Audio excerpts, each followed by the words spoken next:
Yeah. Biomedical signal processing is one of the most impactful areas of modern engineering, where theoretical concepts are transformed into practical solutions for healthcare. From analysis of ECG and EEG signals to the development of intelligent medical devices, this will continue.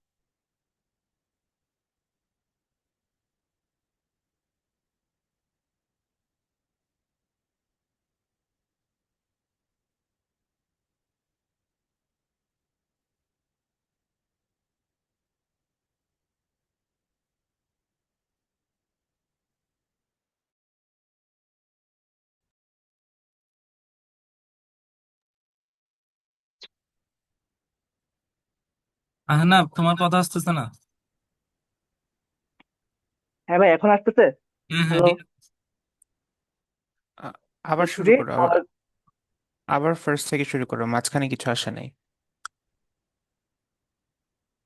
today it is my great honor and privilege to introduce our esteemed speaker, Dr. Mehdi Hassan Choudhury with us. Dr. Mehdi Hassan Choudhury is a professor of Department of Electrical and Electronic Engineering in Suez. He is also currently the counselor of IEEE Student Bank Suez, where he has been a constant source of guidance and inspiration for the students. His research fields include biomedical engineering, signal processing, and embedded systems, areas that closely align with today's webinar.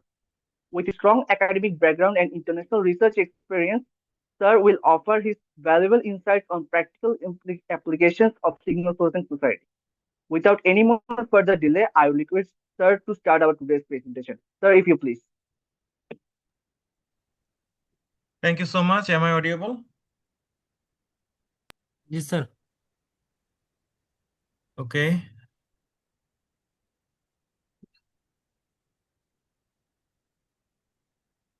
Okay, let me share my screen as well.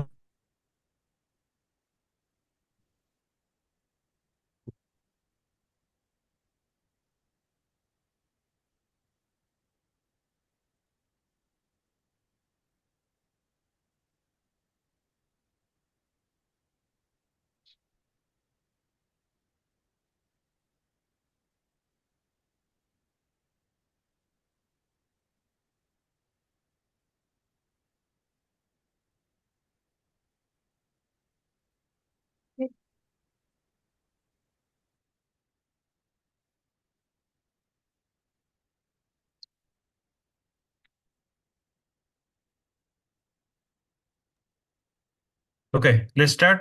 So আশা করি সবাই আমার কথা শুনতে পাচ্ছ, right? আমার স্ক্রিনটাও তো visible. Yes sir, visible. As a visible, sir. ওকে, শুরু করছি। আমি বাংলায় আমার ইয়েটা দেই। আজকে যে সেমিনারটা সেটা আমি বাংলাতেই নিচ্ছি। Assalamu alaikum.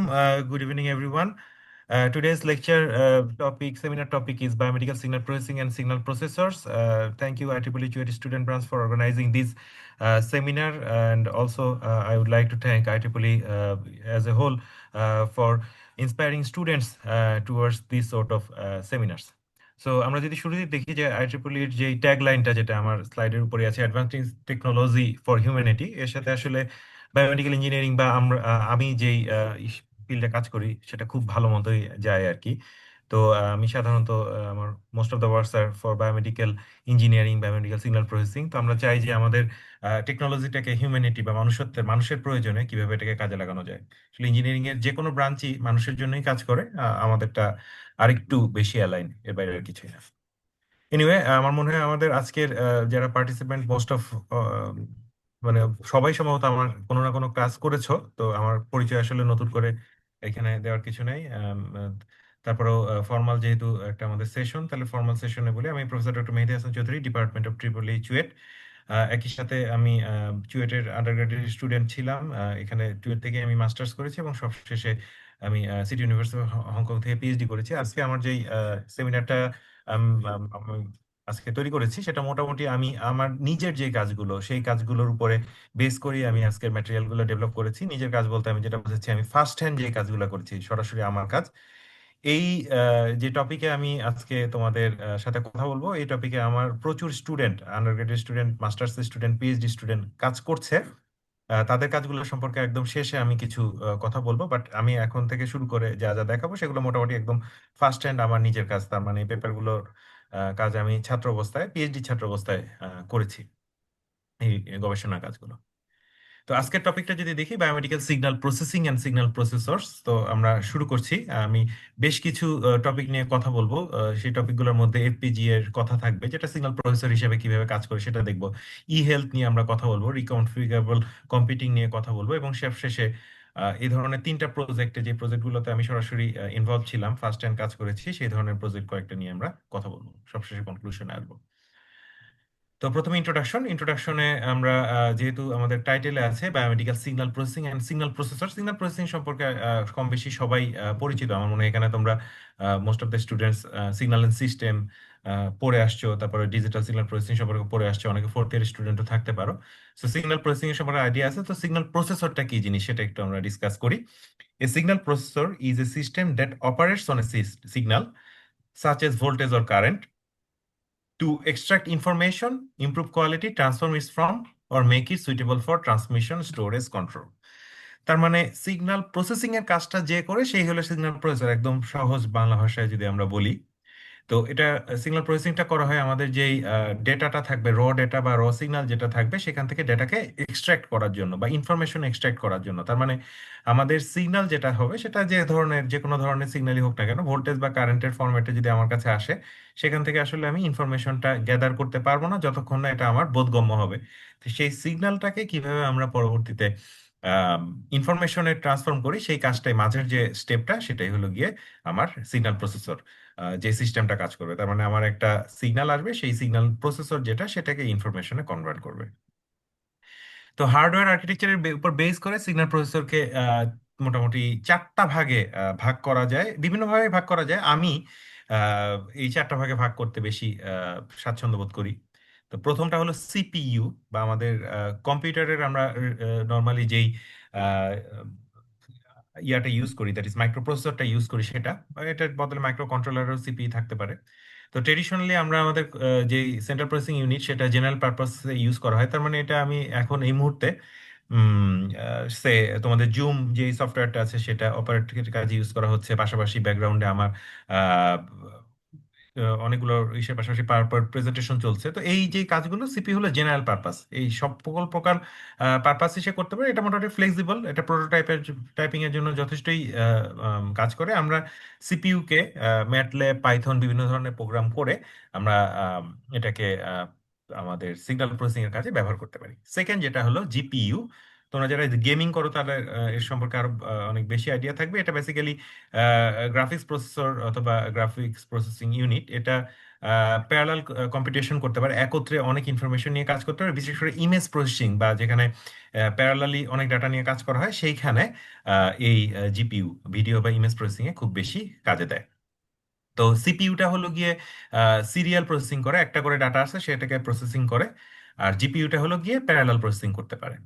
এরপরটা চলে আসি থার্ড যেটা, সেটা হলো field programmable gate array, FPGA বলা হয়। তোমরা যারা ডিজিটাল ইলেকট্রনিক্স পড়েছো তারা এফপিজিএ সম্পর্কে কিছুটা আইডিয়া অবশ্যই রাখো।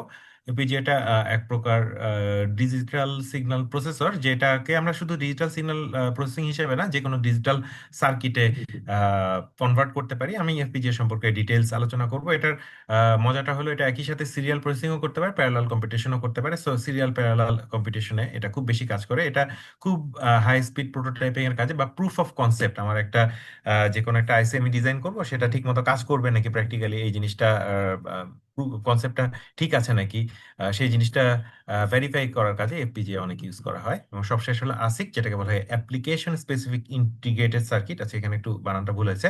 অ্যাপ্লিকেশন স্পেসিফিক ইন্টিগ্রেটেড সার্কিট বলতে এটা যেটা বোঝাতে হয় সেটা হলো গিয়ে আমার যেই যে কোনো একটা পারপাসে, এক্সাক্ট কোনো একটা পারপাসে যদি আমি আমার সার্কিটটাকে ডিজাইন করতে চাই, যেমন ফর এক্সাম্পল আমি সে অডিও সিগন্যাল প্রসেসিং এর কাজে ইউজ করব, অথবা ইসিজি প্রসেসিং এর কাজে ইউজ করব, কোনো একটা পার্টিকুলার সিগন্যাল প্রসেসিং এর জন্য আমরা যদি কোনো আইসি বা চিপ ডিজাইন করি, ভিএলএসআই যারা এখন পড়ছো তারা বলতে পারবে, সেই ধরনের আইসি বা চিপ যদি কোনো পার্টিকুলার কাজে আমি ইউজ করি, that will be called Asik.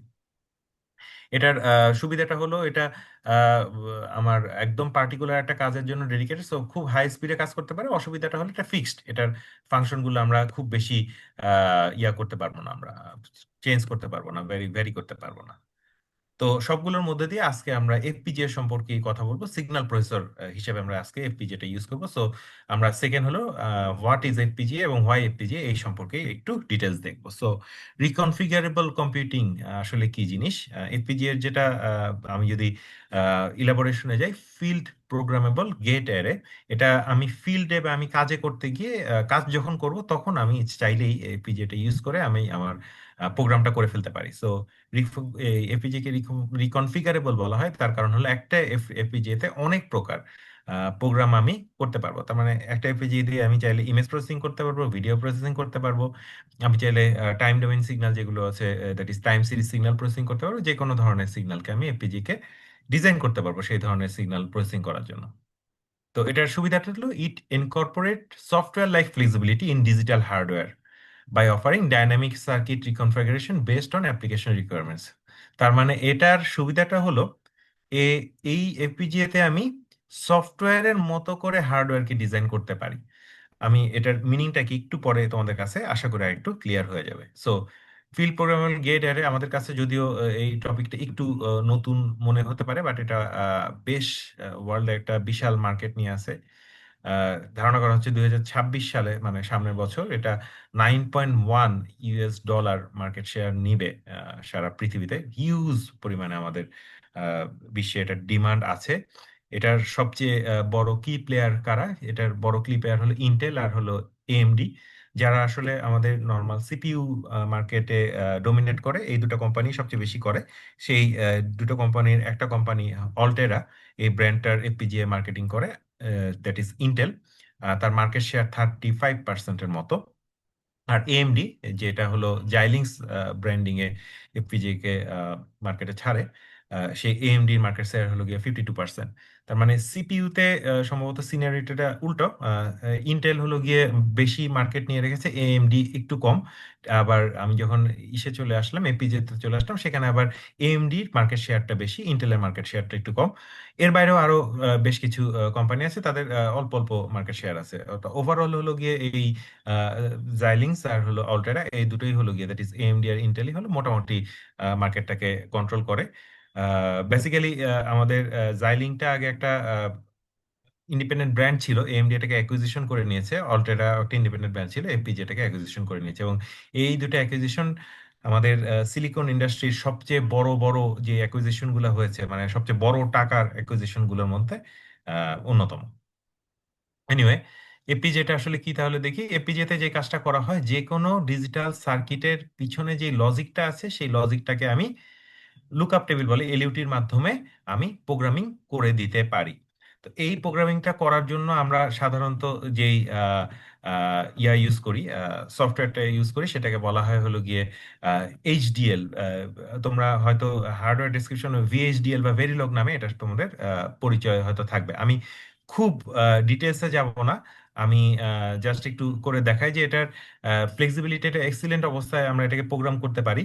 তার মানে হলো গিয়ে আমরা এখানে যেই প্রোগ্রামিং গুলো করতে, আমরা সাধারণত ডিজিটাল ইলেকট্রনিক্সে আমরা অ্যাডার, সাবট্রাক্টর, মাল্টিপ্লায়ার, এই ধরনের যেই কম্পোনেন্ট গুলো আছে, প্রত্যেকটা কম্পোনেন্ট বসিয়ে বসিয়ে বসিয়ে ম্যাথমেটিক্যাল ইকুয়েশন এখানে ইমপ্লিমেন্ট করে দিতে পারি। আর ম্যাথমেটিক্যাল ইকুয়েশন যদি আমি ইমপ্লিমেন্ট করতে পারি, দ্যাট ইজ ইন্টিগ্রেশন, ডিফারেন্সিয়েশন আর যা আছে সেগুলো যদি আমি একটা সার্কিটের মধ্যে ইমপ্লিমেন্ট করে দিতে পারি, তাহলে যে কোনো ধরনের সিগন্যালই আসুক না কেন, সেই সিগন্যালটাকে আমরা খুব সহজেই প্রসেস করে ফেলতে পারবো। সেই সিগন্যালটাকে খুব সহজেই আমরা প্রসেস করে সেখান থেকে ডেটাকে এক্সট্রাক্ট করে নিতে পারবো। তো এখানে যেটা বলেছি যে why FPGA sometimes better then microprocessor. সব সময় এফপিজিএ বেস্ট না, বাট অ্যাপ্লিকেশন স্পেসিফিক আমি যদি চিন্তা করি, তাহলে অনেক সময় কিছু কিছু সময় এফপিজিএ বেস্ট।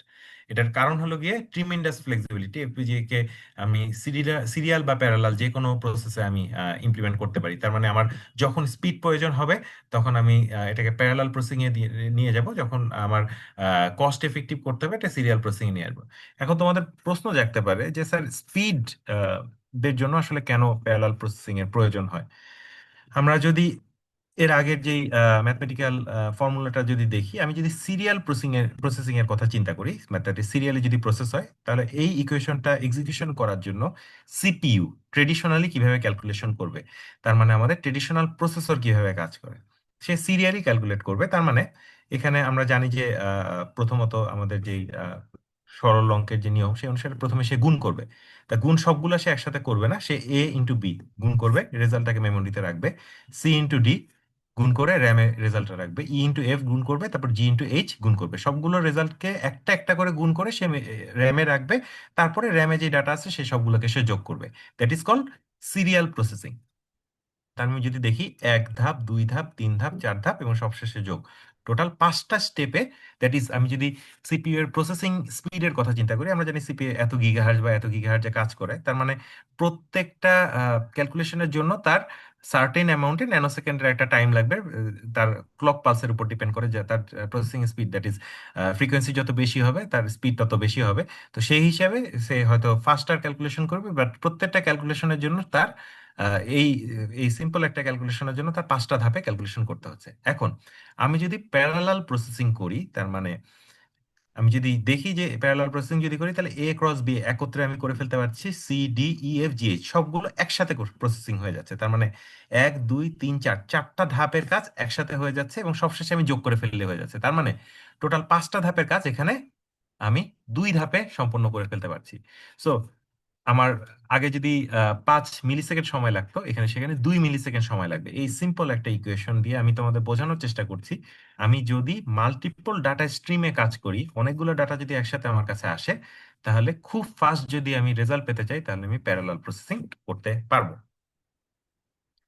এই কাজটাই আমি যদি চাই যে স্পিডের জন্য কাজ করব, তাহলে আমি প্যারালাল প্রসেসিং করব। আমি যদি চাই আমার হার্ডওয়্যার রিসোর্স আমি কম ইউজ করব, ইন দ্যাট কেস আমি সিরিয়াল প্রসেসিং করতে পারবো। আমি যদি চাই semi parallel, that is serial এবং প্যারালালের কম্বিনেশন করতে চাই, সেটাও এফপিজিএ তে করা সম্ভব। So FPGA allow cost area performance trade off. আমি চাইলে কতটুক চিপের আমি জায়গা নিব সেটা ডিফাইন করতে পারবো। আমি চাইলে কত তাড়াতাড়ি এটাকে রেজাল্টটা আমি চাই সেই জিনিসটা, দ্যাট ইজ স্পিড এবং কস্ট, দুটোর অপটিমাইজেশন করা এফপিজি দিয়ে সম্ভব হয়। সো যখন আমার এই ধরনের প্যারালাল প্রসেসিং এর প্রয়োজন হয় অথবা অপটিমাইজেশনের প্রয়োজন হয়, তখন এফপিজিএ খুব ভালো একটা অপশন। এছাড়াও এফপিজিএ দিয়ে আমরা খুব স্পিডে প্রোটোটাইপিং করতে পারি। তার মানে আসিক ইমপ্লিমেন্টেশনের আগের ধাপটা করার জন্য খুবই কাজে লাগে। তো এর আসিক প্রোটোটাইপিং এর কথাটা এখানে বলা হয়েছে যে ডিজাইন, আমরা যখন একটা সার্কিট ডিজাইন করি, সেটাকে আসিককে বা চিপ বা ভিএলএসআই ডিজাইন করার আগ মুহূর্তে আমরা মাঝখানের যে স্টেপটা সেটাকে বলা হয় প্রোটোটাইপিং। এটা এফপিজিএ খুব ভালো করতে পারে। তোমরা জানো যে একটা চিপ একবার ম্যানুফ্যাকচারিং করা হয়ে গেলে চিপের দাম কমে আসে, বাট ফার্স্ট টাইম বাল্ক প্রোডাকশনে গেলে হিউজ কস্ট লাগে। তো তুমি যদি এই প্রোটোটাইপিং বা পারফরমেন্স, হার্ডওয়্যার পারফরমেন্স অ্যানালাইসিস না করে সরাসরি আসিক বা চিপ প্রোডাকশনে চলে যাও, ইন দ্যাট কেস দেখবে তোমার ডিভাইসটার কোনো ছোট ভুলের কারণে হয়তো পুরো লটের আহ, যতগুলো আইসি বানিয়েছে সবগুলো বাদ চলে যাচ্ছে। তার মানে হলো গিয়ে দেখা গেল যে আমি চাচ্ছি 10,000 আইসি, 10,000 আইসির যে লটটা সেটাতে আমার হয়তো $1,000 লাগছে, সেই $1,000 ফুল আমার লস প্রজেক্ট হয়ে গেল। তার মানে আমার এখানে লস, আমার টাকার অ্যামাউন্টে হিউজ একটা খরচ চলে আসলো। তো তার আগে যদি আমি একটা এফপিজিএ বা আসিক প্রোটোটাইপিং করে নিতে পারি, এফপিজিএ প্রোটোটাইপিং যদি করে নিতে পারি, in that case it will be, sorry, it will be very helpful before the final production stage. So ASIC prototype এর কাজটা FPGA খুব ভালো করতে পারে। So why FPGA are not, uh, মানে এটার কেন আমরা তাহলে সব ক্ষেত্রে আমরা FPGA ইউজ করতে পারতেছি না কেন? এটা কারণ হলো গিয়ে, আমরা যদি এফপিজিএ তখনই আমি ইউজ করতে পারবো যে যখন এটার কস্টটা আসলে আস্তে আস্তে কমে আসবে। তখন প্র্যাকটিক্যালি আমরা সার্টিন যদি একটা দেখি, টাইম দেখি 2004 এর আগ পর্যন্ত এফপিজিএ এর কস্টটা অনেক বেশি ছিল। এখন এটা 65 ন্যানোমিটার না 29 ন্যানোমিটার, 15 ন্যানোমিটার প্রসেসর চলে আসছে। তো এফপিজিএ এর কস্টটা অনেকটা কমে আসছে। তো এখন আসলে এফপিজিএ এর ব্যবহারটা অনেকটাই বেড়েছে। এছাড়াও প্রোগ্রামিং মেথোডোলজি আগে এফপিজিএ তে প্রোগ্রাম করাটা খুবই কঠিন ছিল। যেটা ভেরিলগ বা ভিএসডিএল দিয়ে তোমরা যদি প্রোগ্রাম করতে চাও, লাইন বাই লাইন প্রোগ্রাম করতে অনেক সময় লাগে। বাট এখন আরো কিছু মেথড চলে আসছে, যার ফলে এফপিজিএ প্রোগ্রামিংটাও ইজি হয়ে আসছে। সেই কারণে আসলে ইদানিংকালে আমাদের এফপিজিএ এর ব্যবহারটা অনেকটা কমে আসছে। সো ট্রেডিশনালি যদি আমরা এফপিজিএ কে প্রোগ্রাম করতে চাই, ইন দ্যাট কেস এটার বেশ কিছু স্টেপ পার হতে হয়। প্রথমে আমার এইচডিএল বা হাইলি হার্ডওয়্যার ডিসক্রিপশন ল্যাঙ্গুয়েজের মাধ্যমে এটাকে প্রোগ্রাম করতে হয়, এরপর এটাকে সিনথেসিস করতে হয়, তারপরে ইমপ্লিমেন্টেশন এবং সবশেষে ভেরিফিকেশন করতে হয়, অনেকগুলো স্টেপ পার দিয়ে আসতে হয়। তো এই কাজটা থেকে এখন আমাদের জন্য একটু সহজ হয়ে আসছে। আমরা দেখবো যে যেটাকে বলে হাই লেভেল সিনথেসিস কিভাবে করা যায়। তো তার আগে ট্রেডিশনাল যে ডিজাইন ফ্লোটা আছে সেটা নিয়ে আমি একটু তোমাদের দেখাচ্ছি। তোমরা ভেরিলগ বা ভিএইচডিএল এর কোড ইতিমধ্যে হয়তো দেখে আসছো। তো আমার ভেরিলগ বা ভিএইচডিএল যেটাতেই আমরা কোড করি না কেন, সেটাতে আমরা এই ধরনের কিছু টাস্ক পারফর্ম করি। যেরকম এখানে আমরা দেখতে পাচ্ছি দুটো অ্যান্ড গেট আছে, এ আর বি সিগন্যালের মধ্যে অ্যান্ড গেট হয়েছে। পরবর্তীতে আমি মানে নর গেটে পাঠানোর জন্য প্রথমে অর গেটে পাঠিয়েছি, তারপরে পুরোটাকে নট করেছি। আচ্ছা, তো আমরা এটা দুইভাবেই করতে পারি। আমরা যদি চাই এ এন বি নর সি এন ডি এভাবে লিখতে পারি। তো এইভাবে করে প্রত্যেকটা গেট ওয়াইজ প্রোগ্রামিং করা সম্ভব। তো আমাদের যে আইট্রিপলির কিছু লাইব্রেরি আছে, আইট্রিপলির লাইব্রেরিতে কিছু এই ধরনের আমাদের বিল্ট ইন আমাদের কিছু আইপি আছে, সেই আইপি গুলো ইউজ করে আমাদের তুলনামূলকভাবে আমাদের যে কাজটা আছে সেই কাজটাকে আমরা ইজি করে নিতে পারি, সেই সেই কাজটাকে আমরা ইজি করে দিতে পারি। তো এই ধরনের যেই কাজগুলো আছে তাকে আরো সহজ করার জন্য হাই লেভেল সিনথেসিস বলে একটা জিনিস আমরা ব্যবহার করতে পারি। হাই লেভেল সিনথেসিস জিনিসটা কি, আমরা সি সি প্লাস প্লাস এই ল্যাঙ্গুয়েজ গুলো ইউজ করে এই এইচডিএল এ যে কাজগুলো করা হয় সেই কাজটা করতে পারি। তো সাধারণত C C plus plus, Python, MATLAB এই ল্যাঙ্গুয়েজ গুলো আমাদের জন্য অনেকটাই পরিচিত। আমরা এই ল্যাঙ্গুয়েজ গুলোয় আম, এখন পর্যন্ত অভ্যস্ত। ভেরিলগ ভিএইচডিএল শিখতে পারলে তো খুবই ভালো, বাট আমরা যদি চাই, এখন যেটা সুবিধা হয়েছে সেটা হলো সি সি প্লাস প্লাস বা আমাদের যে ম্যাটল্যাব আছে, ম্যাটল্যাবের একটা অপশন আছে জাইলিং সিস্টেম জেনারেটর বলে, দ্যাট ইজ টুলস আছে ম্যাটল্যাবের, সেই টুলসটা ইউজ করে, অথবা পিং বোর্ড আছে, PYNQ board is for Python development board, সেই পাইথন ডেভেলপমেন্ট বোর্ডটা আমরা ইউজ করতে পারি। তো এই ধরনের আমাদের হাই লেভেল সিনথেসিস আমরা যদি চাই, আমরা ইউজ করে আমাদের প্রোগ্রামিংটাকে ইজিয়ার ফরম্যাটে নিয়ে আসতে পারি।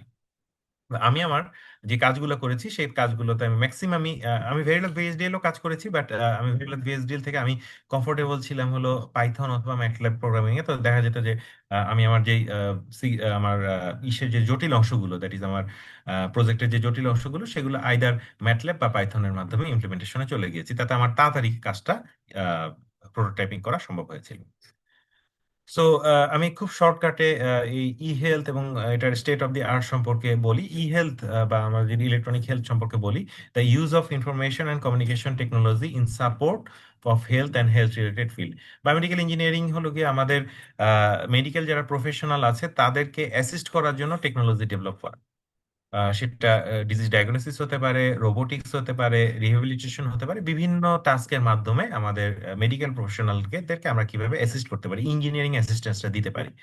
তো এই কাজটা করার জন্য আমরা সাধারণত আমাদের যখন রিকনফিগারেবল কম্পিউটিং অথবা আমি যদি এফপিজিএ সিগন্যাল প্রসেসিং এর কথায় আসি, সেক্ষেত্রে বায়োসিগন্যাল প্রসেসিং ডায়াগনোসিস বা রিহেবিলিটেশনের জন্য কাজে লাগাচ্ছে।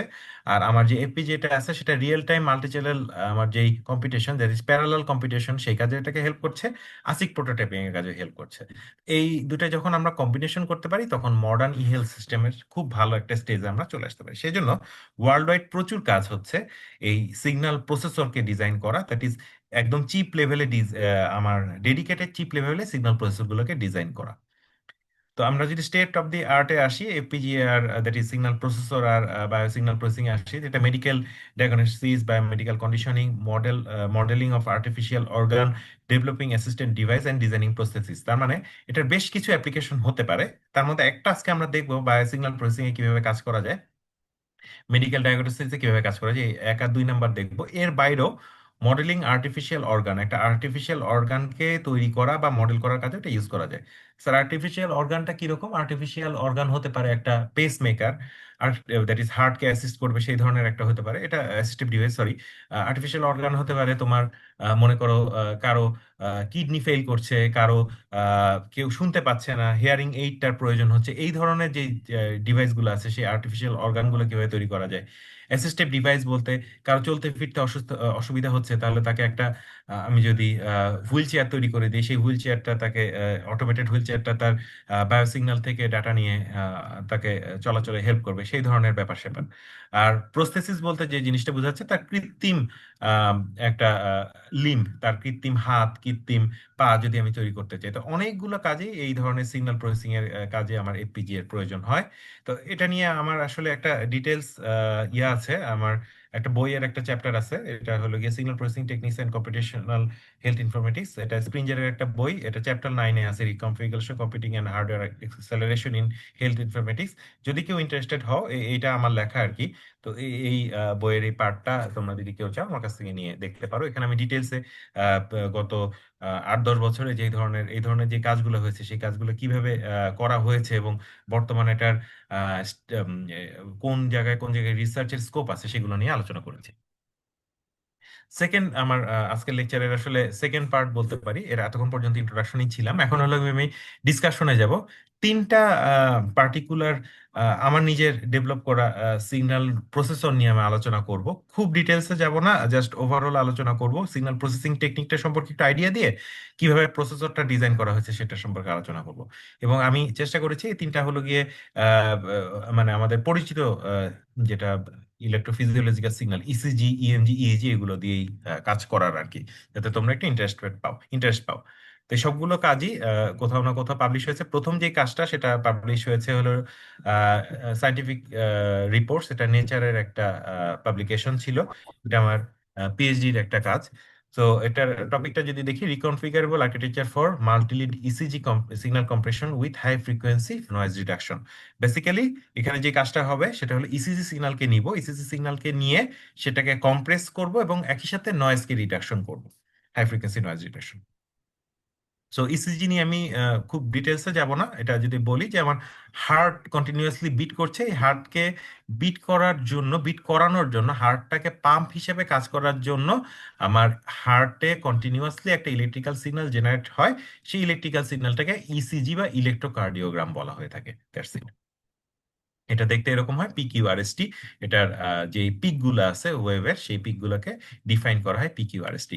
সাধারণত ডক্টররা বা ফিজিশিয়ান যারা আছে তারা এই পিক গুলোর আহ, উপস্থিতি এবং অনুপস্থিতি এবং একটার থেকে একটা ডিলে কোনোটার আমাদের যে অ্যাবনর্মালিটি গুলো ডিটেক্ট করতে পারেন, এবং এই অ্যাবনর্মালিটির মাধ্যমে তারা ডিটেক্ট করতে পারেন যে হার্টে কোথাও ব্লক আছে নাকি, হার্টে কোনো প্রকার অ্যাটাক হয়েছে নাকি, অথবা হার্টে কোনো প্রকার কার্ডিওভাস্কুলার ডিজিজের উপস্থিতি আছে নাকি। তো প্রত্যেকটার জন্য পার্টিকুলার প্যারামিটার আছে, ডক্টররা ইসিজিটা রিড করে ওনারা বের করে ফেলতে পারেন। ফর এক্সাম্পল, দুটা আর পরপর তিনটা আর আসার কথা, মাঝখানে একটা আর আসে নাই, তাহলে সেখানে তার মানে আমার আর নোটটা যেখানে আছে সেখানে কোনো একটা ব্লক আছে। তারপর আমার পরপর দুইটা পি চলে আসছে কিন্তু আমার এই পুরো সিগন্যালটা ইনিশিয়েট করতে পারে নাই, অথবা খুব স্পিডে আমার আর এর পিক একটার পর একটা আসছে, যেটা হলো গিয়ে অনেকে প্যালপিটেশন বলে, যে আমার হার্ট রেট অনেক বেশি, টেকিকার্ডিয়া বলে তো, বা কারো হার্ট রেট স্লোয়ার থাকতে পারে, মায়োকার্ডিয়া, সরি, ব্র্যাকিকার্ডিয়া বলে। তো এই ধরনের যেই আমাদের রোগগুলো, সেগুলো ডিটেক্ট করার জন্য ইসিজি খুবই একটা important diagnostic technique. So, ECG compression is needed for long-term data recording and remote transmission. ECG সিগন্যালের নয়েজ তো ডিটেকশন করতেই হবে, আর কম্প্রেশনটা প্রয়োজন হয় আমরা যদি ডাটাকে রিমোট ট্রান্সমিশন করতে চাই for remote monitoring. In that case ECG ডাটার খুবই হাই ভলিউমের ডাটাকে আমাকে রিয়েল টাইম পাঠানোটা খুব ডিফিকাল্ট হয়ে যায়। তো সেক্ষেত্রে এটাকে যদি কম্প্রেস করে পাঠানো যায় তাহলে অবশ্যই এটা খুব অল্প কস্টে পাঠানো যায়। এটা এক নাম্বার। আর দুই নাম্বার হলো লং টার্ম ডাটা রেকর্ডিং অনেক ক্ষেত্রে করতে হয়, 1 দিন 2 দিন 3 দিনের ইসিজি রেকর্ড রাখতে হয়। ইন দ্যাট কেস আমরা যদি without losing any significant information আমরা যদি সিগন্যালটাকে কম্প্রেস করে ফেলতে চাই তাহলে সেটা খুব ভালো কাজে দেয় আর কি। তো সেই কাজের জন্য আমার সিগন্যাল কম্প্রেশনের প্রয়োজন হয়। তো আমি এইখানে এখন আমি যে অ্যালগোরিদমটা দেখাচ্ছি, অ্যালগোরিদমটা আসলে আমার নিজের ডেভেলপ করা একটা অ্যালগোরিদম, খুব সিম্পল একটা অ্যালগোরিদম, কিন্তু এটা বেশ ভালো কাজ করেছিল। আমি তোমাদের দেখাচ্ছি এটা কিভাবে, মানে আমি কিভাবে ডিজাইন করেছিলাম। সো এটা একটা practical ECG recording from a patient বা ফ্রম এ সাবজেক্ট। একটা সাবজেক্ট থেকে ইসিজি রেকর্ড করা হয়েছে। সো আমি কিন্তু এখানে ক্লিয়ারলি দেখতে পাচ্ছি না, পি এখানে আছে, কিউ আর এস টি এখানে আছে আর কি, পি কিউ আর এস, এবং সবশেষে এখানে টিটা আছে। তো এর মধ্যে নয়েজ আছে দেখে আমার কাছে জিনিসটা আসলে পুরোপুরি ক্লিয়ার হচ্ছে না।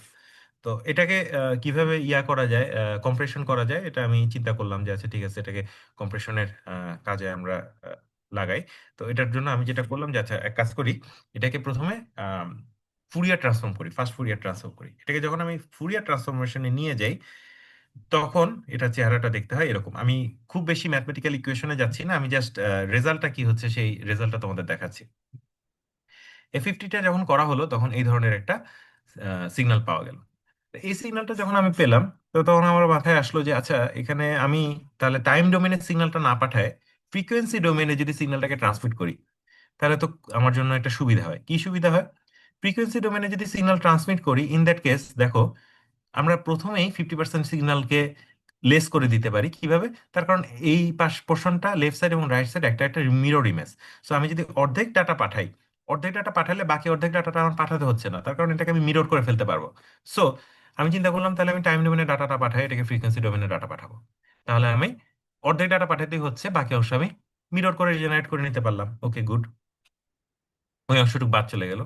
এরপরে আমি চলে আসলাম, আচ্ছা ইসিজি ফান্ডামেন্টালে চলে আসি। ইসিজি ফান্ডামেন্টাল বলে ইসিজির যেই তথ্যগুলোর দরকার, সেই তথ্যগুলো সমস্তই আছে হলো গিয়ে তার 0 থেকে 32 বা 30 হার্টজ ফ্রিকোয়েন্সির মধ্যে। তো 30-র উপরে বা 32-র উপরে যেইগুলো আছে সেগুলো বেসিক্যালি এই সিগন্যালকে ডিস্টর্ট করেছে বা নয়েজি করেছে। তা এক কাজ করি, সেই অংশটাকে আমি হাই ফ্রিকোয়েন্সি নয়েজ ডিক্লেয়ার করে সেই অংশটাকে আমি জিরো করে দিই। এই অংশটাকে যদি আমি জিরো করে দিতে পারি, ইন দ্যাট কেস আমার ডাটা কিন্তু আরো কম পাঠালেও হয়ে যাচ্ছে। ইন দ্যাট কেস দেখা যাচ্ছে ডাটা আমার আরো কম পাঠাতে হচ্ছে, তার মানে আমার 25% ডাটা পাঠালেই হচ্ছে। প্রথমে 50% পাঠাতে হচ্ছে না, তার কারণ এটা তো আমার মিররে পাঠাতে হচ্ছে, মিরর পাঠাতে হচ্ছে না। পরে হাই ফ্রিকোয়েন্সি নয়েজ, এটা আমার সিগন্যালকে ডিস্টর্ট করেছে, ওই অংশটুকু বাদ দিয়ে দিই, শুধু এইটুকু পাঠালেই আমার কাজ হয়ে যাচ্ছে। এটা চিন্তা করে তাহলে আচ্ছা ঠিক আছে, ডাটা আমি এখন আমার এই পুরো ডাটাটার বদলে এই 25% ডাটা পাঠালেই কাজ হচ্ছে। এখন কাজ হচ্ছে নাকি এটা ভেরিফাই করি। ফাইনালি এটা যখন রিসিভ করবো, রিসিভ করে কি করবো, ডাটাটাকে মিরর করব। মিরর করার জন্য এই অংশটাকে জিরো দ্বারা রিপ্লেস করে বাকি অংশকে মিরর করে ফেলা হলো। তারপরে কি করলাম, তারপরে এটাকে ইনভার্স ফাস্ট ফুরিয়ার ট্রান্সফর্ম, যেটাকে আইএফএফটি বলা হয়, ইনভার্স এফএফটি করলাম। ইনভার্স এফএফটি করার পরে আমার এই সিগন্যালটার অবস্থা এরকম দাঁড়ালো। আমার ইনিশিয়ালি যে সিগন্যালটা ছিল সেই সিগন্যালটাকে এখন আমি অ্যাটলিস্ট 25% রিডাকশন করলাম, এবং 25% রিডাকশন করে সিগন্যালটাকে পাঠালাম। ডাটাও রিডাকশন হয়ে গেল, পাশাপাশি নয়েজও কমে গেল। এই টেকনিকটা যখন অ্যাপ্লাই করা হলো, এই টেকনিকটা ছিল সফটওয়্যার বেসে। আমি তারপরে চিন্তা করলাম আমি সফটওয়্যার বেসিসে আমার সিগন্যালটা ঠিক আছে, আমি এক কাজ করি, এখন এটাকে সিস্টেম ডিজাইন করি, এটাকে হার্ডওয়্যার আর্কিটেকচার আকারে, দ্যাট ইজ এফপিজিএ তে প্রোগ্রামিং করি, এটা আইসি আকারে আমি এখন ডিজাইন করব। আইসি আকারে যখন আমি ডিজাইন করতে গেলাম, তখন আইসির মধ্যে আমার তাহলে কি কি, একটা হলো কম্প্রেশন পার্টস, একটা হলো ডিকম্প্রেশন পার্টস। তো কম্প্রেশন পার্টস হলো গিয়ে থাকবে একটা এফএফটি ডিভাইস, সেই এফএফটি ডিভাইসে আমি রিয়েল পার্ট এবং ইমাজিনারি পার্টকে কম্প্রেশন করব, এবং একই সাথে যখন এটাকে ডিকম্প্রেস করতে হবে ডিকম্প্রেশন পার্ট থাকবে। আমি একটু তোমাদের ডিজাইনটাকে দেখাচ্ছি। সো এখানে ইসিজি ডেটাটা ইনপুট হবে আমার এই অংশে, যে আমি চিপটা ডিজাইন করেছিলাম এই চিপের মধ্যে আছে হলো গিয়ে এফএফটির যে ইকুয়েশন গুলো তোমরা পড়ে আসছো, সেই ইকুয়েশন গুলোর বুলিয়ান ফর্ম। বুলিয়ান ফর্ম মানে হলো গিয়ে ডিজিটাল ইলেকট্রনিক্সে অ্যান্ড অর গেট দিয়ে আমি পুরো আমার যে এফএফটির অংশটা আছে সেটাকে আমি ডিজাইন করলাম। এর পরবর্তী যে অংশটা আছে সেটা হলো কম্প্রেশনের জন্য, ওই জায়গায় আমি ম্যাটল্যাবের কোড ইউজ করেছি। ম্যাটল্যাবের কোড ইউজ করে আমি বলেছি যে আমার অর্ধেক যে ডাটা আছে সেই অর্ধেক ডাটাকে তুমি প্রথমে জিরো করে দাও, তারপরে হলো গিয়ে হাই ফ্রিকোয়েন্সি গুলোকে জিরো করে দাও, তারপরে তো আমার অল্প একটু যে ডাটাটা আছে সেটাকে আমি পাঠিয়ে দিচ্ছি। ঠিক একইভাবে ডিকম্প্রেশনের জন্য আমার একটু র্যাম ইউজ করতে হচ্ছে, সেই র্যামে মেমোরিতে ডাটাটা নিয়ে তারপর আমি ওটাকে ইনভার্স এফএফটি করে আমি আমার রেজাল্টটা নিয়ে আসছি। তো এই কাজটা যখন করা হলো, আমাদের প্রথম কোশ্চেন আসবে যে স্যার এটা যখন আমি করলাম তাহলে আমার আসলে কি পরিমাণ রিসোর্স লাগলো। রিসোর্স বলতে এফপিজি এর একটা চিপ, এই চিপের কতটুক সে দখল করলো। তো এফপিজিএ চিপের অ্যাভেলেবল, আমি যেই ইয়াটা ইউজ করেছিলাম সেটা একটা জিঙ্ক বোর্ডের একটা চিপ। সো জিঙ্ক বোর্ড হলো গিয়ে তোমার জাইলিন্সের একটা চিপ। সো জাইলিন্সের চিপের আমি যদি দেখি যে কম্প্রেশন এবং ডিকম্প্রেশনের যে পুরো অংশটাও যদি দেখি আমি, তাহলে আমার ব্লক র্যামস, আমার যে জাইলিংকের চিপটা ছিল সেই ব্লক র্যামস ছিল হলো 140টা। কম্প্রেশনের জন্য আমার একটা রেখেছে, ডিকম্প্রেশনের জন্য দুটা জাস্ট ব্লক র্যাম আমি ইউজ করেছি। ঠিক একইভাবে ডিএসপি 220টা অ্যাভেলেবল ছিল, কম্প্রেশনের জন্য 9 এবং কম্প্রেশনের জন্য 66। ঠিক একইভাবে লুকআপ টেবিল এবং রেজিস্টারের যদি আমরা দেখি যে যতগুলো এখানে ছিল, 50,000-এর উপরে আমার 5,000-এর মতো লেগেছে। বা এখানে যদি লিখি যে 1 লাখের উপরে রেজিস্টার ছিল, সেই জায়গায় আমার মাত্র 7,000 রেজিস্টার লেগেছে। তো বেশ অল্প একটা জায়গার মধ্যে এই চিপটা আমি ডিজাইন করতে পেরেছিলাম, এবং এই চিপটার বৈশিষ্ট্য ছিল সে একসাথে 12টা ইসিজি চ্যানেলের ডাটা নিয়ে একত্রে 12টা ইসিজি ডাটাকে প্রসেস করে সে আউটপুটে নিয়ে আসতে পারবে। তার মানে রিয়েল টাইম সে কম্প্রেসও করতে পারবে এবং রিয়েল টাইম 12টা চ্যানেলের ডাটা নিয়ে সে ডিকম্প্রেসও করতে পারবে। এটা হলো গিয়ে আমার প্র্যাকটিক্যালি আমি যখন এটাকে ইমপ্লিমেন্ট করি তখন এটা দেখতে কিরকম হয় সেই জিনিসটা। তো এটা আমার সেই ইনপুট যেই ডেটাটা আমি তোমাকে দেখিয়েছিলাম, সেই ইনপুট ডেটাটা পরবর্তীতে আমি কম্প্রেশন যখন এটাকে করি, কম্প্রেশন করার পরে দেখো যে রিয়েল পার্ট এবং ইমাজিনারি পার্টের যেই মিররের অংশটুকু, সেই মিররের অংশটুকু নাই করে দিয়েছি, হাই ফ্রিকোয়েন্সি নয়েজটাকে নাই করে শুধুমাত্র এই অংশটুকু আমি ডাটাটাকে সেন্ড করতে পাঠিয়েছি। এবং পরবর্তীতে ডিকম্প্রেশনের জন্য এই প্রত্যেকটা স্টেপ ফলো করে, জিরো করে এবং এটাকে মিরর করে এটাকে ডিকম্প্রেস করে আমি যখন করেছি, আমার অরিজিনাল যে সিগন্যাল ছিল এবং আমার যে ডিকম্প্রেস যে সিগন্যাল, সেই decompress signal almost identical signal পাওয়া যায়। আচ্ছা, এখানে আমি বলছি অলমোস্ট আইডেন্টিক্যাল। এখানে হলো গিয়ে আমাকে অবশ্যই একটা ম্যাথমেটিক্যাল কোনো একটা ফর্মুলা দিয়ে আইডেন্টিফাই করতে হবে এটা কতটুকু আইডেন্টিক্যাল। তার কারণ আমি ডাটা কম্প্রেশন করলাম, ডাটা কম্প্রেশন করতে গিয়ে আমি এতই কম্প্রেশন করে ফেলছি যে আসলে ইসিজি যে অরিজিনাল ইনফরমেশন সেগুলো নাই হয়ে গেছে, তাহলে তো হবে না। তো এটার জন্য আসলে একটা ইয়া আছে, এটাকে বলা হলো পিআরএনডি, বলা হলো পার্সেন্টেজ অফ, ভুলে গেলাম পুরা ইয়াটা ফরম্যাটটা কি ছিল। আচ্ছা, পিআরএনডি হলো গিয়ে percentage root mean square difference. Percentage root mean square difference, এটার একটা ফর্মুলা আছে, সেই ফর্মুলাটা পরের স্লাইডে দেখাচ্ছি। তো এখানে যেটা দেখা গেল যে আমার যে পিআরএনডি আছে, সেই পিআরএনডিটা আমি যদি ইউজ করি, ইন দ্যাট কেস আমাদের মেডিকেল প্রফেশনালরা বলে যে ইনপুট যে সিগন্যাল এবং আউটপুট যে সিগন্যাল, সেটার পার্সেন্টেজ অফ রুট মিল ডিফারেন্সটা 9%-এর কম হইতে হবে। তো এই 9%-এর কমে যদি রাখি এবং আমার বিভিন্ন জায়গা থেকে আমি ডেটা সেট নিয়েছি, নিডি ডেটা কালেক্ট করেছি, সেগুলো করে আমি দেখিয়েছি যে আমার ম্যাক্সিমাল আমি যে কম্প্রেশন রেশিও যেটা করতে পারি, সেটা আমি মোটামুটি অলমোস্ট 90%-এর মতো কম্প্রেশনে নিয়ে যেতে পারি। তার মানে হাই ফ্রিকোয়েন্সি নয়েজ রিডাকশন করে ডাটাকে 90% কম্প্রেস করে ফেলতে পারছি।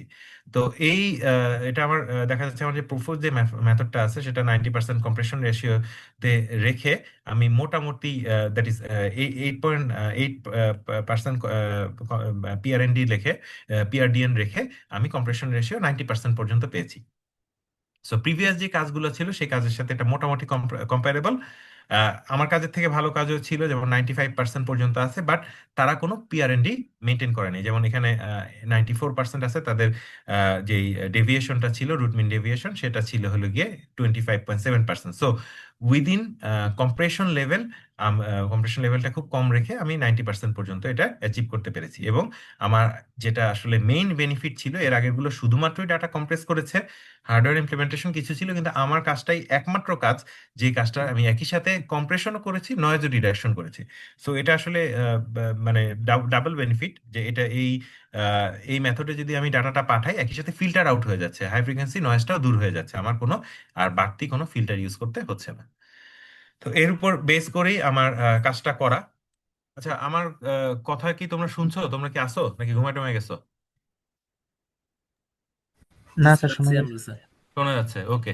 আর তোমাদের যদি কোনো কোশ্চেন থাকে তোমরা এখনো করতে পারো, অথবা তোমরা যদি নোট ডাউন করে রাখো, নোট ডাউন করেও করতে পারো। আমি একটু ডিটেলসে প্রথমটা বললাম, বাকিগুলো আমরা আরেকটু হয়তো তাড়াতাড়ি বলবো তোমাদের। আমি বলেছিলাম 1 ঘন্টার মধ্যে প্রোগ্রাম শেষ করবো, কিন্তু একবার সেমিনার শুরু করলে তো প্রায় 1.5 ঘন্টা হয়ে গেছে। আমি দেখি যত তাড়াতাড়ি সম্ভব ছেড়ে দিব, কারণ এশার নামাজের সময় হয়ে আসতেছে।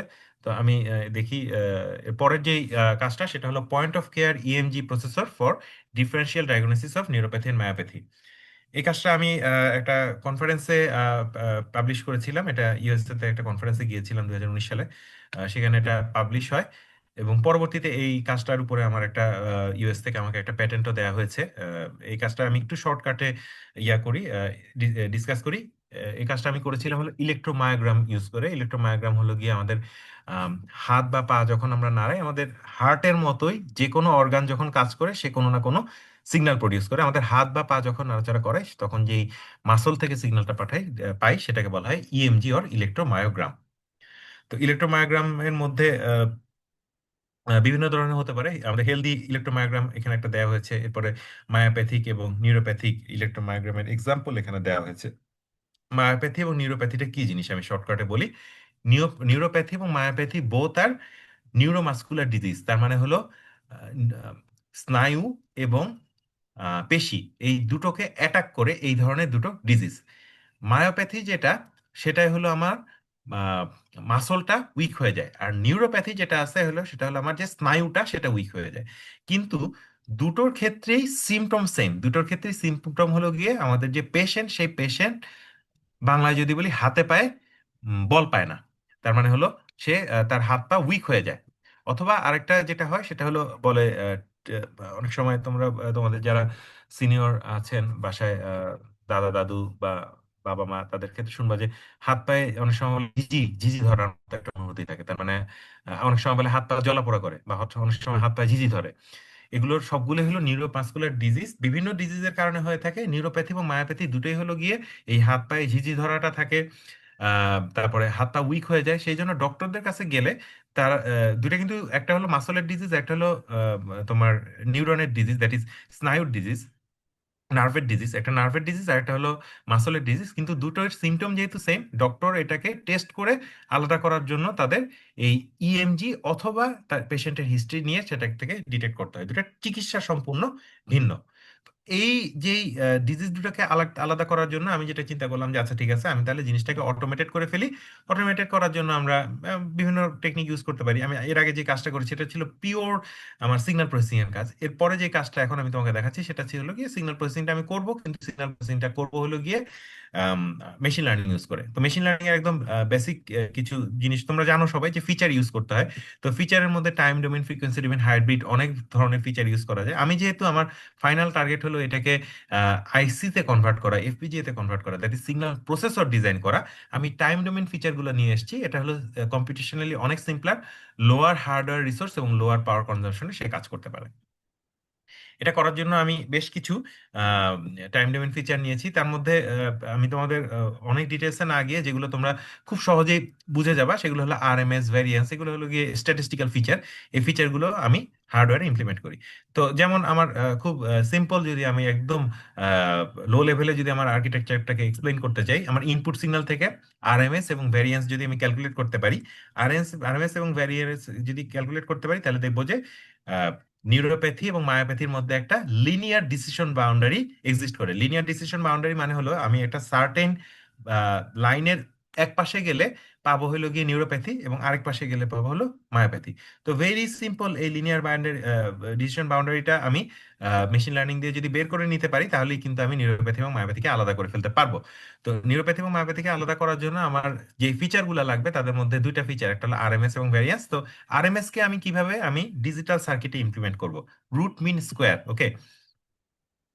তিনটা জিনিস করতে হবে, একমাত্র করতে হবে হলো গিয়ে রুট করা, তারপর হলো মিন করা, তারপর স্কোয়ার করা। তো উল্টা দিক থেকে আসি, প্রথমে স্কোয়ার করতে হবে। তো আমি ইনপুটকে এ এবং বি দুটোকে যদি গুণ দিই, দ্যাট ইজ আমার যে ডিএসপি আছে, সেই ডিএসপি যেই, সরি ডিএসপি বলছি, ডিজিটাল ইলেকট্রনিক্স এর আমি যে আমার যে মাল্টিপ্লায়ার যে সার্কিটটা আছে, সেই মাল্টিপ্লায়ার সার্কিট, গুণ সার্কিটকে ইউজ করতে পারবো। তোমরা তো অ্যাডার, সাবট্রাক্টর, মাল্টিপ্লায়ার এগুলো পড়ে আসছো আশা করি, ডিভাইডার এগুলো কিভাবে ডিজাইন করে ডিজিটাল ইলেকট্রনিক্সে পড়ে আসছো বা পড়বা। তো সেই মাল্টিপ্লায়ারটা ইউজ করতে পারবো। তারপরে অ্যাকুমুলেটর, যেটা হলো একটার সাথে একটা যোগ করতে থাকবে আর কি, সামেশন করে ফেলবে। তার মানে অ্যাকুমুলেটরকে আমি যদি ডিভিশন করি, তাহলে আমি মিনটা পেয়ে যাব। টোটাল ভ্যালুকে টোটাল নাম্বার অফ স্যাম্পল দিয়ে যদি ভাগ দিই, মিন পেয়ে যাবো। তার মানে রুট মিন স্কোয়ার, স্কোয়ারটা করে ফেললাম, মিনটা করে ফেললাম, সবশেষে রুট করবো। তার মানে রুট করলাম, মিন করলাম, স্কোয়ার করলাম, আমি আরএমএস ভ্যালুটা পেয়ে যাব। জাস্ট সিম্পল কিভাবে আমি সার্কিটটাকে, দ্যাট ইজ আমার ডিজিটাল সার্কিটটাকে আমি চিপের মধ্যে ডিজাইন করেছি, সেই জিনিসটা তোমাদের বোঝানোর চেষ্টা করলাম। এটা একটু কমপ্লিকেটেড। এটা হলো ভ্যারিয়েন্স ক্যালকুলেটর। একইভাবে ভ্যারিয়েন্স হলো গিয়ে আমার প্রত্যেকটা স্যাম্পলের থেকে তার মিনের যে ভ্যালু, সেই প্রত্যেকটা স্যাম্পল থেকে মিনকে বাদ দিতে হয়, তারপরে সেটাকে এভারেজ করতে হয়, গড় করতে হয়। এটাই হলো গিয়ে আমার ভ্যারিয়েন্স। তো সেটাই করা হচ্ছে, প্রত্যেকটা স্যাম্পল থেকে তার মিনটাকে, প্রথমে মিনটা ক্যালকুলেট করা হয়েছে, মিন মানে হলো গিয়ে এভারেজ বা গড়টাকে ক্যালকুলেট করা হয়েছে। গড় ক্যালকুলেট করে প্রত্যেকটা স্যাম্পল থেকে গড় যে ভ্যালুটা আসছে সেটাকে বাদ দিয়ে সেটাকে স্কোয়ার করে তার মিন বা ভাগ, তার এভারেজ ভ্যালুটা নিলেই আমি ভ্যারিয়েন্সটা পেয়ে যাব। তার মানে আমার আরএমএস এবং ভ্যারিয়েন্সটা যখন আমার ক্যালকুলেশন হয়ে গেছে, এর পরবর্তীতে আমি জাস্ট আমার যেই মেশিন লার্নিং এর যে ওয়েটেড এভারেজ বা ওয়েটেড কম্পারিজনের যে কনসেপ্টটা, সেটা অ্যাপ্লাই করে আমি ডিসিশনে চলে যেতে পারি, এই সার্কিটের নিউরোপ্যাথি না মায়োপ্যাথি, আমার ডিজিজটা নিউরোপ্যাথিক ডিজিজ না মায়োপ্যাথিক ডিজিজ, সেই ডিসিশনে। তো এই পুরো কাজটা ইমপ্লিমেন্টেশন করা হয়েছে, এবং পরবর্তীতে দেখা গিয়েছে যে almost 95.12% accuracy with specificity of 97% and sensitivity of 92%। আমি আমার যেই ডেভেলপ যেই ডেটাটা আছে সেটাকে চিপের মধ্যে রেজাল্টটা পেয়েছি।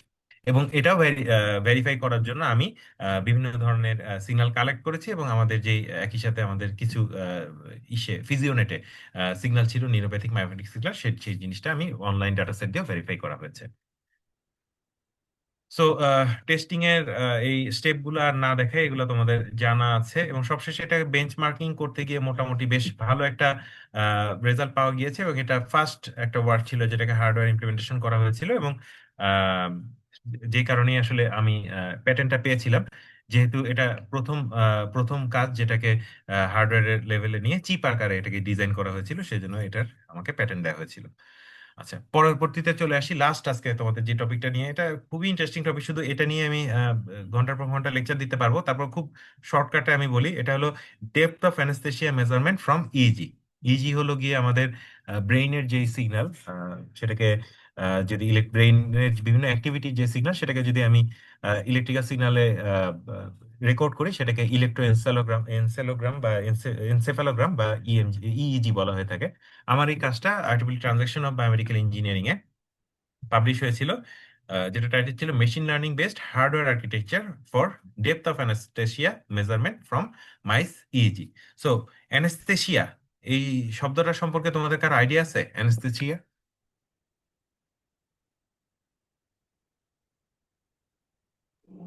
স্যার, Yes, জি স্যার। sir. অপারেশনের সময় দিয়ে যে অবশ করে নেওয়ার যে এই জিনিসটা। এক্স্যাক্টলি, হ্যাঁ, মানে অজ্ঞান করা আর কি।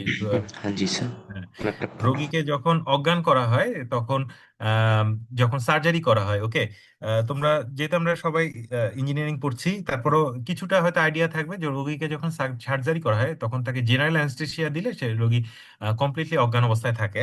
তো আহ, যতক্ষণ পর্যন্ত সার্জারি চলে ততক্ষণ পর্যন্ত সার্জারি ডাক্তারের পাশাপাশি অ্যানেস্থেসিয়ার একজন স্পেশালিস্ট আমাদের যে অপারেটিং টেবিলটা আছে সেখানে সে উপস্থিত থাকে।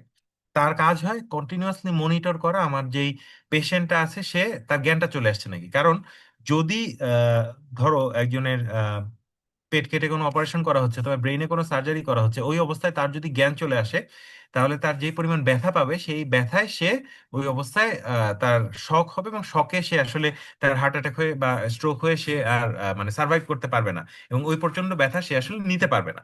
তো যেই কারণে হলো কন্টিনিউয়াসলি রোগীকে অ্যানেস্থেসিয়া কতটুকু আছে সেই জিনিসটা মনিটর করে। এখন ট্রেডিশনালি এটা মনিটর করে কিভাবে? ট্রেডিশনালি তার হার্ট রেট দেখে, তার পিউপিল বা তার মনির মুভমেন্ট দেখে, সে ব্যথা পেলে একটু নড়াচড়া করবে, সেই জিনিসটা দেখে। তো এইভাবে এই ধরনের ফিজিক্যাল প্যারামিটার গুলো দিয়ে আইডিয়া করার চেষ্টা করা হয় যে আমার রোগীটা এখন জ্ঞানে আছে নাকি অজ্ঞানে আছে। তো আমাদের এই টাস্কটা করেছিলাম, এটা একটা জয়েন্ট ভেঞ্চারের কাজ ছিল, মানে একই সাথে আমরা একটা বড় একটা টিম কাজ করেছিলাম। এখানে আমাদের আমি আমি যেখানে পিএইচডি করেছিলাম সেখানে একটা নিউরো সায়েন্স ডিপার্টমেন্ট ছিল। সেই নিউরো সায়েন্স ডিপার্টমেন্ট এবং ইলেকট্রিক্যাল ডিপার্টমেন্ট দুজন একসাথে হয়ে এই পুরো রিসার্চটা আমরা করেছি। এটা মোটামুটি 1 বছরের মতো সময় লাগছিল। এখানে আমরা আহ, যেহেতু এটা আসলে সরাসরি একজন ইসের আমি ডেটা নিতে পারবো না, একজন হিউম্যান পেশেন্টের ডেটা, আমার ডেটা নেওয়াটা একটু অবশ্যই অসুবিধাজনক, যেহেতু আমি মাত্র গবেষণা করতেছি। তো আমরা যেটা করেছিলাম, ইঁদুরের উপরে, ইঁদুরকে অজ্ঞান করে তাকে যখন সার্জারি করা হয়, ইঁদুর থেকে ডাটা নিয়েছিলাম, সেই ডাটাটা দিয়ে তার ডেপথ অফ অ্যানাস্থেসিয়া মেজার করেছিলাম। তো একটা বেশ বড় সেট আপের কাজ ছিল আর কি। তো ডেপ্ট অফ অ্যানেস্থেসিয়া আমার এটা ছিল আমার সেই ইসের সেট আপ আর কি, সার্জিক্যাল যেই পুরোটার সেট আপ। তো এখানে বেশ অনেক কিছু আছে।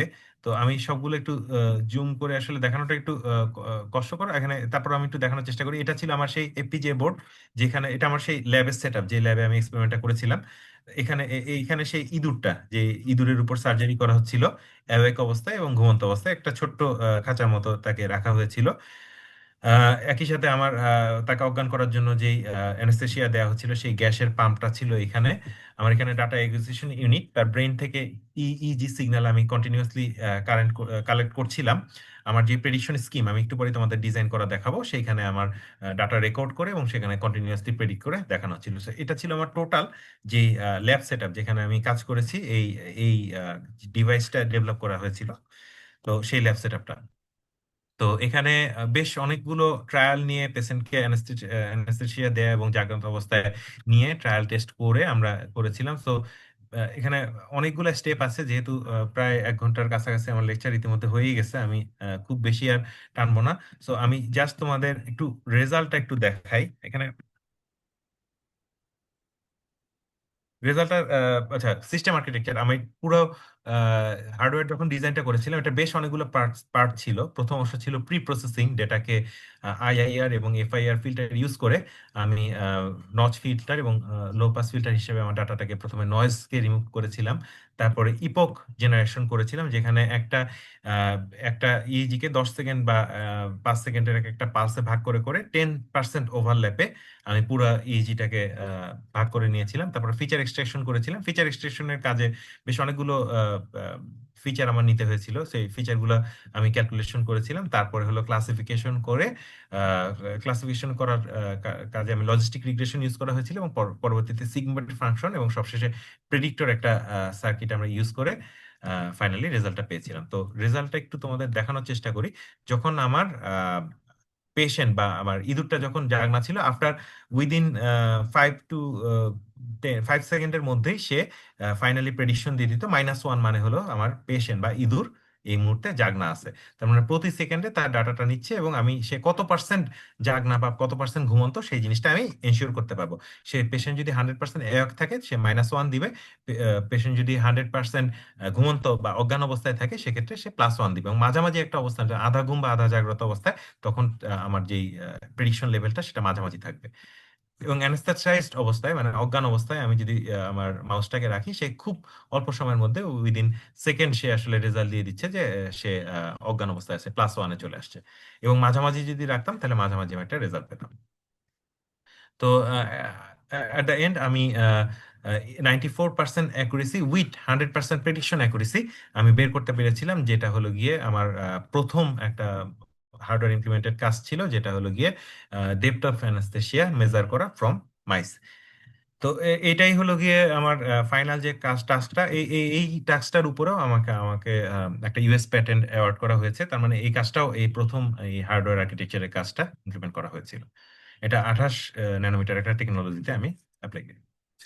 সো ফাইনালি চলে আসি কনক্লুশন। মোটামুটি আমার 7:30 বেজে গেছে। সো খুব শর্টকাটে হলো গিয়ে যে আমরা যখন সিগন্যাল প্রসেসিং করি বা মেডিকেল সিগন্যাল প্রসেসিং করি, আমাদের টার্গেট থাকে হলো গিয়ে এটার মাধ্যমে যাতে, মানে ফাইনাল টার্গেট হলো গিয়ে এটার মাধ্যমে যাতে আমার যে কোনো একজন পেশেন্ট বা সাবজেক্ট যাতে উপকৃত হয়। আর পেশেন্ট বা সাবজেক্টকে তোমার যদি উপকৃত করতে হয়, তাহলে এটা হলো গিয়ে তোমাকে একদম ইমপ্লিমেন্টেশন অবস্থায় নিয়ে যেতে হবে। এটার জন্য দুইটা স্টেপ হতে পারে, যে সফটওয়্যার ইমপ্লিমেন্টেশন করা বা হার্ডওয়্যার পর্যন্ত ইমপ্লিমেন্টেশনে যাওয়া।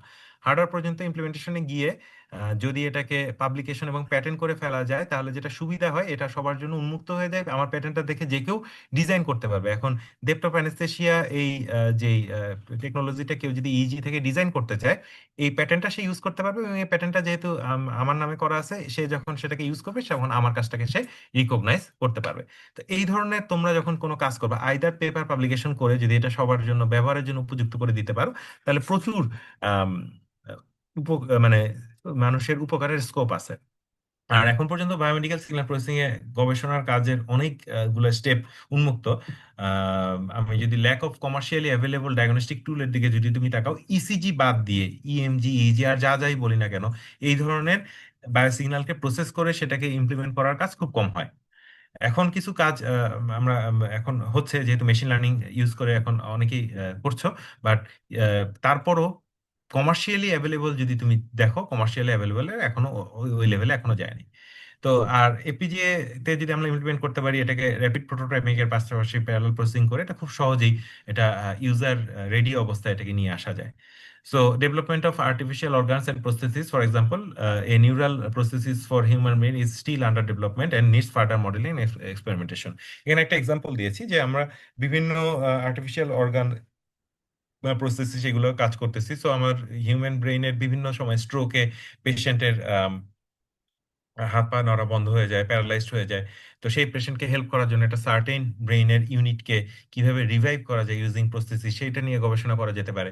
অনেক সময় দেখবা যে মেরুদণ্ডে ব্যথা পেলে মানুষ প্যারালাইজ হয়ে যায়, তো তার সেই মেরুদণ্ডের ওই অংশটাকে রিপ্লেস করার কাজে আমি কি একটা চিপ ডিজাইন করতে পারি নাকি, যে চিপটা হলো ব্রেইনের ডাটাটাকে আমার মেরুদণ্ডের যে অংশে আঘাতপ্রাপ্ত তার পরবর্তী অংশে পৌঁছে দিতে হেল্প করবে। এই ধরনের কাজ করার জন্য প্রচুর আসলে গবেষণার স্কোপ আছে।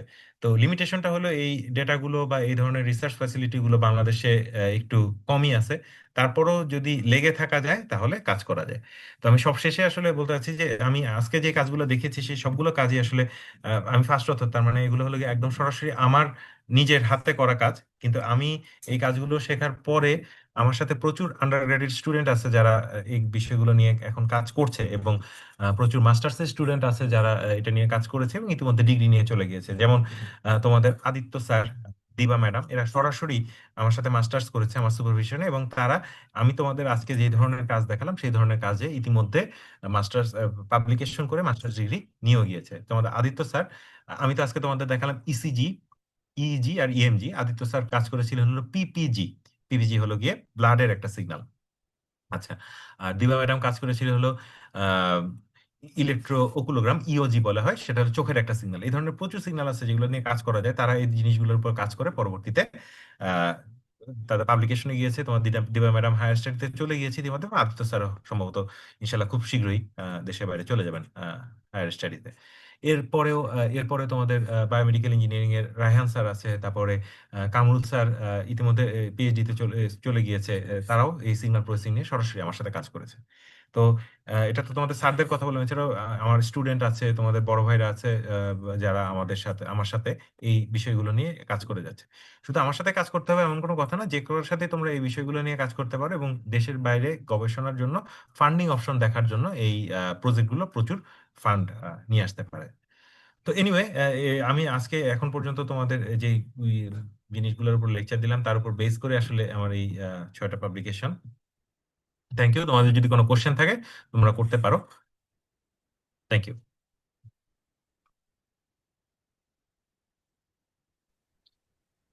যদি কারো কোয়ারি থাকে আপনারা ডিরেক্টলি ফ্লোর নিতে পারেন, অথবা চ্যাট বক্সেও কোশ্চেন, আপনাদের কোশ্চেনগুলো ড্রপ করতে থাকবেন, আশা করি স্যার আনসার করবেন।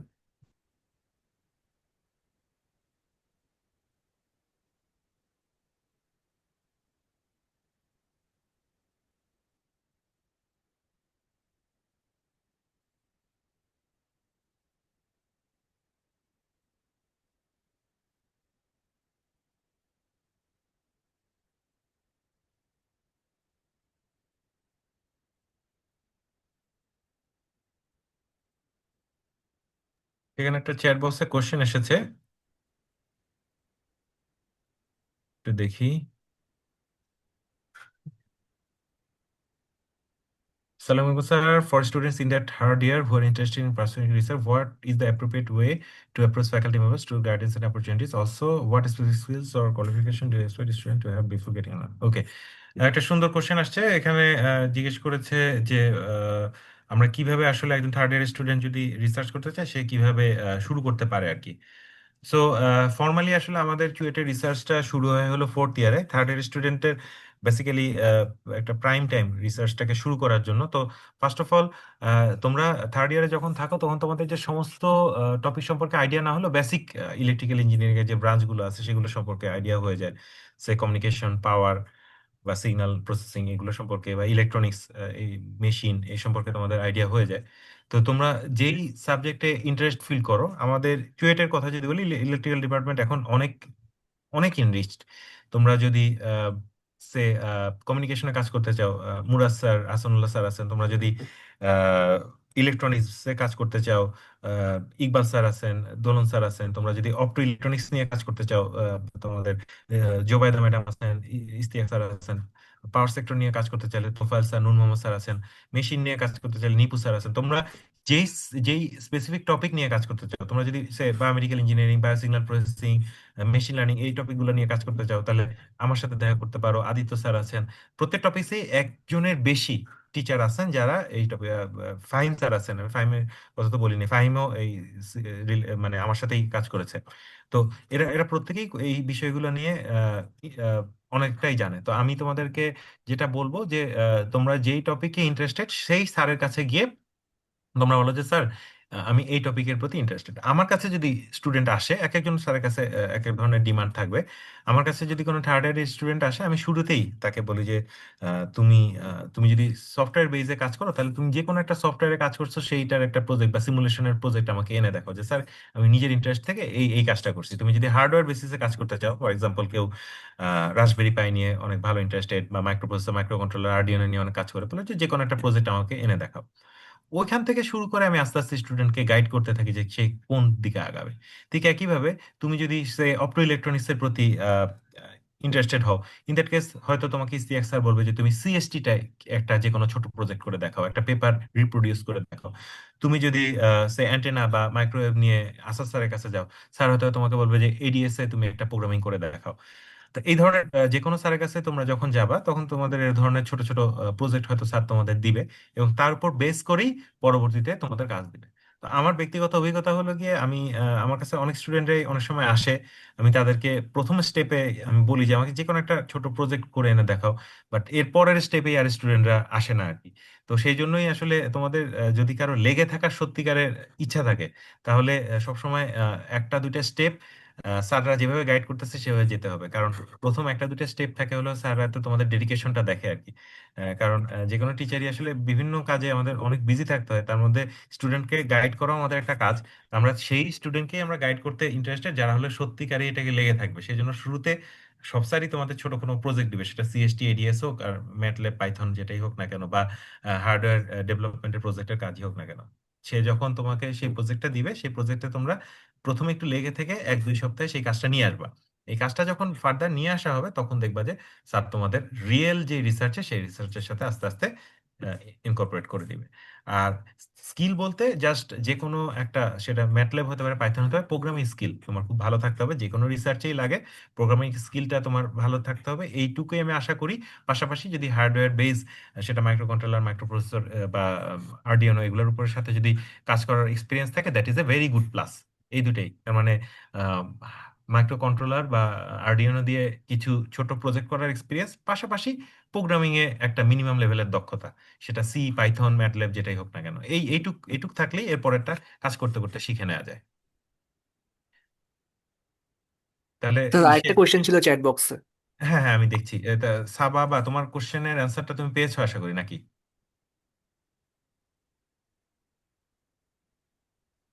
আচ্ছা, সেকেন্ড যে কোশ্চেনটা সেটা কি? সেকেন্ড হলো গিয়ে কোশ্চেনটা আছে, what are the requirements for an undergrad student to work in this certain field or assist you in the running research? আমি তো বললামই, খুব সিম্পল। তোমার জাস্ট দুটো জিনিস আর কি, মিনিমাম একটা প্রোগ্রামিং স্কিলে দক্ষতা, পাশাপাশি তুমি ছোটখাটো কোনো হার্ডওয়্যারে কাজ করতে পারো। এই দুটো স্কিল নিয়ে যদি তুমি আসো, এরপরে যে কোনো স্যারই, শুধু আমি না, তোমাদের গাইড করে তোমাদের যাতে তোমরা ফাইনালি তোমাদের যেই আসল যেই টার্গেট, সেটা হলো একটা রিসার্চ করে সেটাকে পাবলিকেশন পর্যন্ত নিয়ে যাওয়া, সেটা পর্যন্ত নিয়ে আসা যাবে। এটুক মোটামুটি প্রোগ্রামিং এর দক্ষতা, পাশাপাশি হার্ডওয়্যার নিয়ে টুকিটাকি কাজ করার এক্সপিরিয়েন্স, এই এই দুটো থাকলেই হয়ে যায়, আর কিছু লাগে না।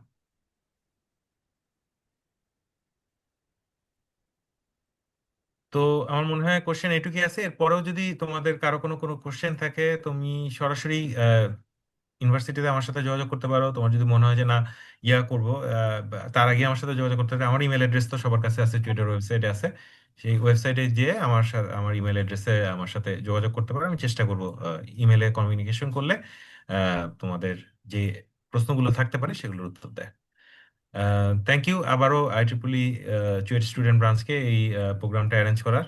যদিও তোমাদের শীতকালীন ছুটি, এর মধ্যে প্রায় 50-এর উপরে পার্টিসিপেন্ট ছিল দেখলাম। I really appreciate it. Thank you. Sir আপনার ইনসাইটফুল সেশনের জন্য থ্যাঙ্কস। এখন আমি এসপিএস এর চেয়ার জাহিদ রহমান ভাইকে একটু ফ্লোর নেওয়ার জন্য অনুরোধ করব। Thank you sir. আসলে স্যার আমি একটু বাইরে থাকার জন্য আসলে হয়তো ক্যামেরাটা অন করতে পারতেছি না স্যার। আসলে আপনাকে অসংখ্য ধন্যবাদ স্যার, আপনার ব্যস্ততার মধ্যে আসলে আমাদের জন্য সময় বের করেছেন, এটার জন্য আসলে আমরা আপনার প্রতি কৃতজ্ঞ। যারা জয়েন করেছে ওরা হয়তো এখনো ডিএসপি বা হচ্ছে ওই কোর্সগুলো এখনো হয়তো করে নাই, এই জন্য হয়তো খুব বেশি ওই টাইপের কোশ্চেন হয়তো করতে পারতেছে না। বাট হোপফুলি এটা তাদের জন্য একটা একটা ইন্টারেস্ট গ্রো করবে, এবং তারা চাইলে ইনশাল্লাহ আপনার সাথে রিসার্চে যে কোনো প্রজেক্ট ইনশাল্লাহ কাজ করতে পারবে। অ্যান্ড স্যার আসলে সার্টিফিকেট আসলে আপনার জন্য কিছুই না, জাস্ট একটা ফর্মালিটি হিসেবে আগে একটা সার্টিফিকেট শো করা আর কি স্যার। আসলে আমরা খুবই IEEE চুয়েটের পক্ষ থেকে আপনাকে অসংখ্য ধন্যবাদ স্যার, আমাদেরকে স্যার সময় দেওয়ার জন্য। Thank you sir. Thank you. অবশ্যই এই সার্টিফিকেট আমার জন্য কিছুই না, এটা অবশ্যই না। তোমরা যে এটা অ্যারেঞ্জ করেছো এবং আমাকে সার্টিফিকেট দিচ্ছ সেজন্য আমি কৃতজ্ঞ। Thank you so much. জি স্যার, থ্যাংক ইউ স্যার। আচ্ছা।